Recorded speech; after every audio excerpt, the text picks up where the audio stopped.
Today we're talking about CPCTC, which stands for corresponding parts of congruent triangles are congruent. Our EQ is, if you know two figures are congruent, what can you conclude about the corresponding sides and corresponding angles? Our learning goal is to use CPCTC to prove parts of triangles are congruent. Alright, the key term today is CPCTC.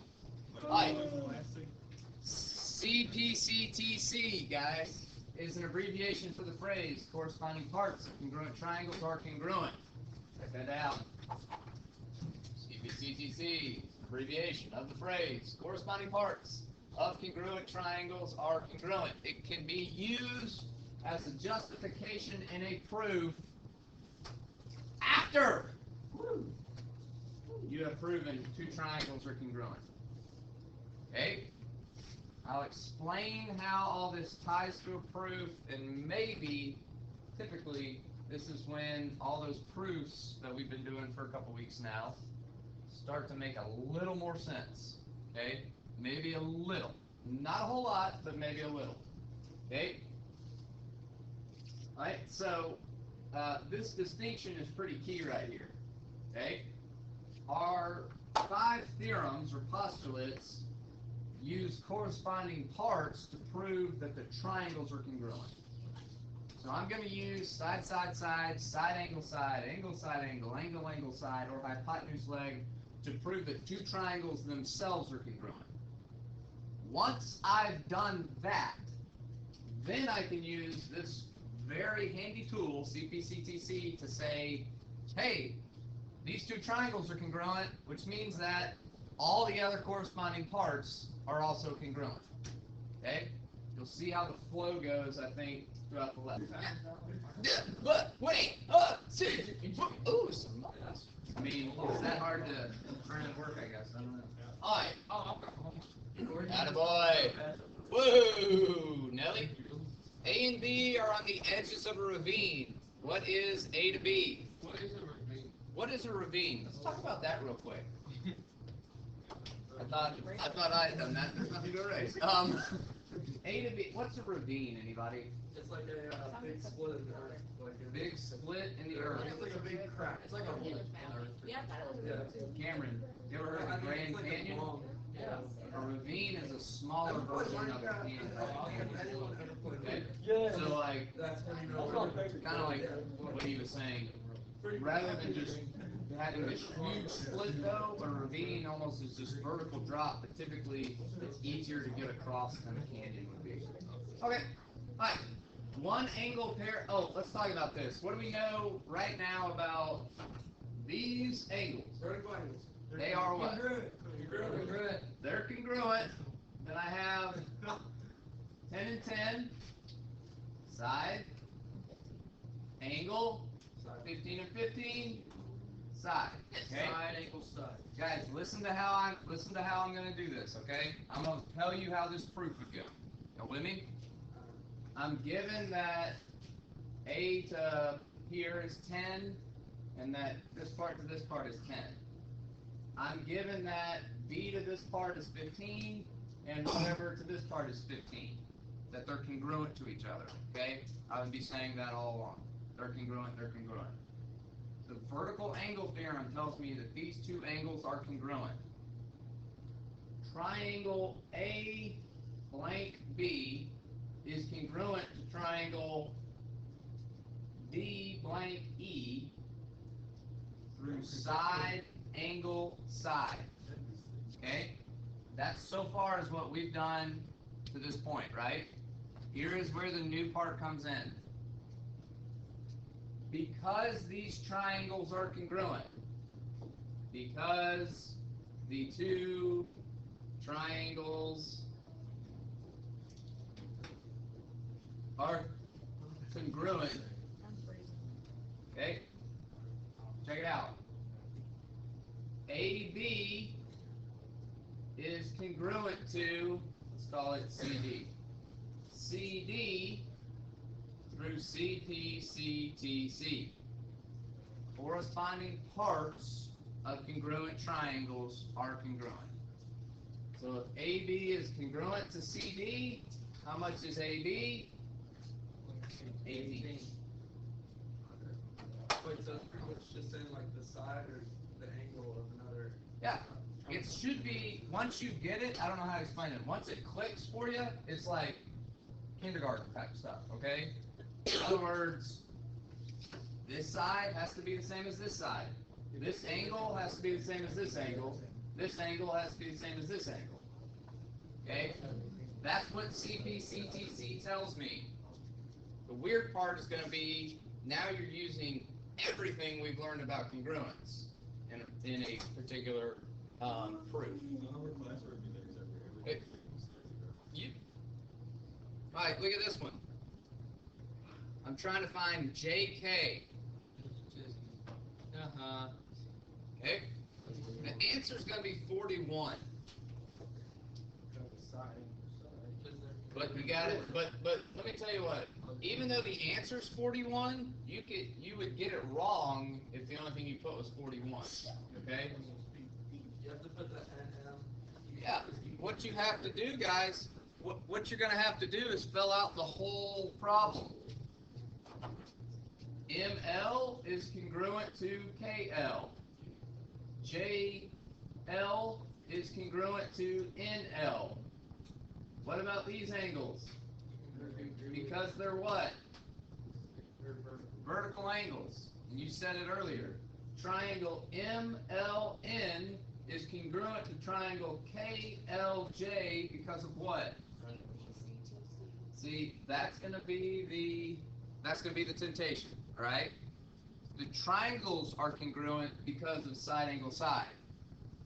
The corresponding parts of these congruent triangles are congruent because of CPCTC.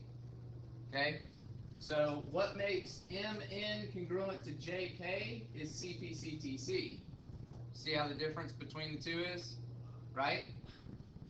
The 5 theorems are proving the triangles are congruent.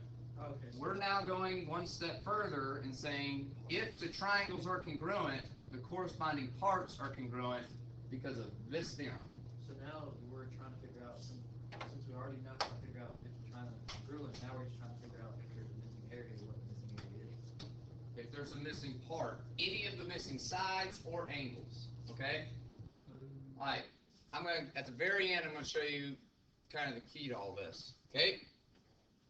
Here's something that you might see today, okay?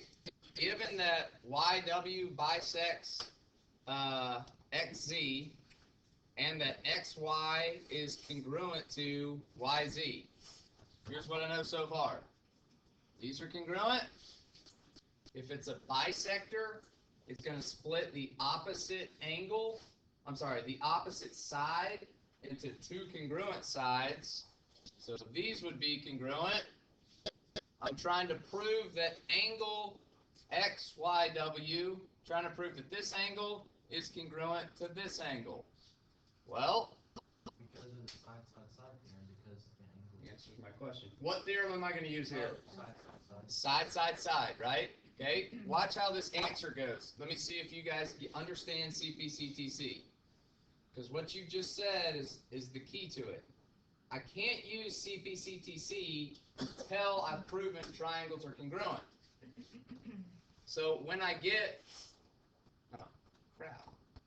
Let's go to the next one. All right, so when I get here, I'm going to say, I'm given that XY, I'll write my given statements, and I'll just copy these, okay?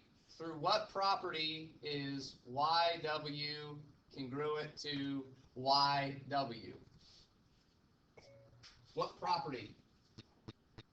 Oh, the reflex. I was thinking the You should have said it. The reflexive property makes the YW congruent to itself.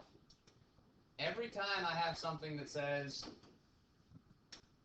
YW is congruent to YW, Yo mama is congruent to Yo mama, it's always going to be because of the reflexive property. Okay? Anytime you see a side of a triangle that is shared between 2 triangles, always going to be reflexive property. Okay, the reflexive property will make that true. I now have how many sides? 1, 2, 3 sides of both triangles, so I can say triangle XWY is congruent to triangle ZWY. Because of side, side, side. Everybody with me there? Okay? That's kind of a combination of the end of last week, yesterday, and then it's an extension of it today. Okay? Hey, did we talk about any angles so far? No. Okay. Do what? Well, I mean, you said you have to figure out if the angle is Yeah. same, but Look, after that, no. what I'm trying to do here, the question is to prove that the angles are congruent, right? Yeah. Here's where CPC-TC comes in handy, okay? Once I prove this part right here, once I get the triangles to be congruent, I got one more step.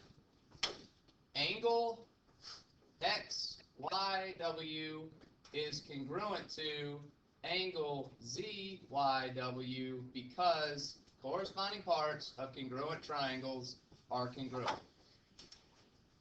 And that's it. Okay? Everybody with me on that? That's all you have to do. Okay? So really and truthfully, CPCTC is really just getting triangles congruent to each other and then going one step further. That's all you're doing. Okay? Yes, ma'am. Me or you? You go. Hey, but you're gonna miss this. No, that's fine. All right. Given that NO is parallel to MP, given that these are parallel, and given that angle N is congruent to angle P, prove that MN is parallel to OP.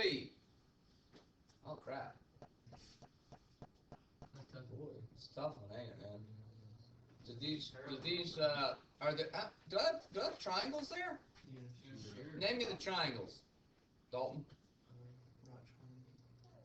No right triangles. Just name the letters involved in them. M-O-N, and what else? And M-P-O. No, it'd be M-O-P. M-O-P, yep. Okay? You'll see those triangles? Do they share any sides? Yes. Yeah. Ah. Those sides gonna be congruent to each other? Perfect. Now, why is the fact that these two lines are parallel, why would that be an important thing to know? Because if they're parallel, then they're gonna